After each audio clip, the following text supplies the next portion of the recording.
اعوذ باللہ من الشیطان الرجیم بسم اللہ الرحمن الرحیم۔ معزز و محترم سامعین کرام، السلام علیکم ورحمۃ اللہ وبرکاتہ۔ آج کی ہم اس ویڈیو میں کشتی نوح کے بارے میں بات کریں ہیں، تو آپ سب سے التماس ہے کہ اگر آپ میرے چینل پر نئے ہیں تو چینل کو سبسکرائب کریں، ساتھ ہی بیل آئیکن کو بھی دبائیں تاکہ میری آنے والی ہر نئی ویڈیو آپ تک جلد از جلد پہنچ سکے۔ چلیے ہم اس ویڈیو کو شروع کرتے ہیں۔ اس ویڈیو کو آپ نے غور سے سننا ہے۔ حضرت عبداللہ بن عباس رضی اللہ عنہما فرماتے ہیں کہ ایک مرتبہ حضرت عیسیٰ علیہ السلام کے حواریوں نے آپ سے عرض کی کہ اگر آپ کسی ایسے شخص کو زندہ فرما دیں جس نے کشتی نوح کا مشاہدہ کیا ہو تو ہم اس سے تفصیل سنیں۔ حضرت عیسیٰ علیہ السلام انہیں اکٹھا کر کے ایک مٹی کے تودے پر لے گئے، وہاں سے مٹی کی ایک مشت بھر کر ارشاد فرمایا، لوگوں جانتے ہو یہ مٹی کس کی ہے؟ حواریوں نے عرض کی، اللہ اعلم و رسولہ اعلم، اللہ اور اس کا رسول بہتر جانتے ہیں۔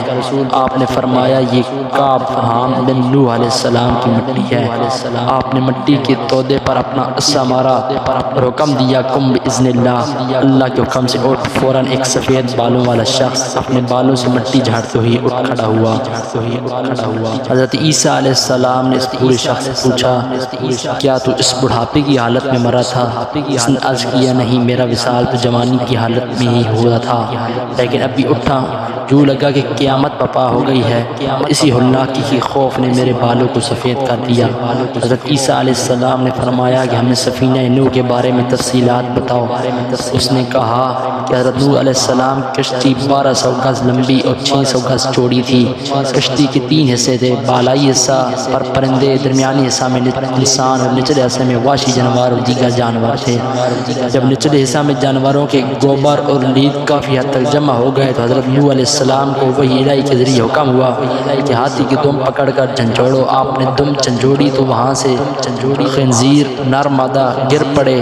خنزیر گرتی ہی غلاظت کی طرف لپکے، پھر جب چوہوں نے کشتی کے تختوں کو کاٹنا شروع کر دیا تو حکم ہوا کہ شیر کی آنکھوں کے درمیان مارو۔ جب حضرت نوح علیہ السلام نے مارا تو شیر کے نتنوں سے بلیوں کا جوڑا نکلا جو چوہوں پر جھپٹ پڑا۔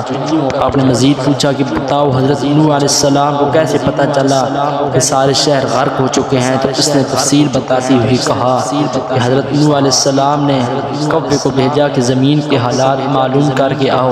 کوے نے جو ہی زمین پر مردار دیکھے تو ان کو نوچنے کے لیے ٹوٹ پڑا۔ حضرت نوح علیہ السلام نے اس کے لیے خوف کی بد دعا کی،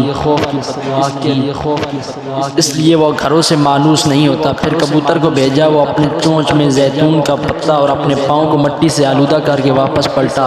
حضرت نوح علیہ السلام نے اندازہ لگا لیا کہ شہر طوفان الہی سے غرق ہو چکے ہیں۔ آپ نے کبوتر کے گلے میں سبز شاخوں کا ہار ڈالا اور اس کے لیے انس و امن کی دعا کی۔ اس وجہ سے کبوتر انسانوں سے مانوس ہو گیا۔ حواریوں نے عرض کی، یا رسول اللہ، کیا ہم اپنے گھر نہ لے جائیں تاکہ وہ ہمارے ساتھ بیٹھے اور ہم سے گفتگو کرے؟ تو آپ نے فرمایا ایسا ممکن نہیں، کیونکہ اس کا رزق دنیا سے ختم ہو چکا ہے۔ پھر آپ نے اسے حکم فرمایا کہ اللہ کے حکم سے واپس لوٹ جاؤ، تو وہ دوبارہ اپنے ٹھکانے کی طرف لوٹ گیا اور مٹی ہو گیا۔ دعائے اللہ تعالیٰ سے اللہ تعالیٰ ہمیں اس طرح کی اور ویڈیو دیکھنے کی توفیق عطا فرمائے اور اسلام سے جڑے رہنے کی توفیق عطا فرمائے اور انبیاء علیہ السلام کی تاریخ کو پڑھنے کی توفیق عطا فرمائے۔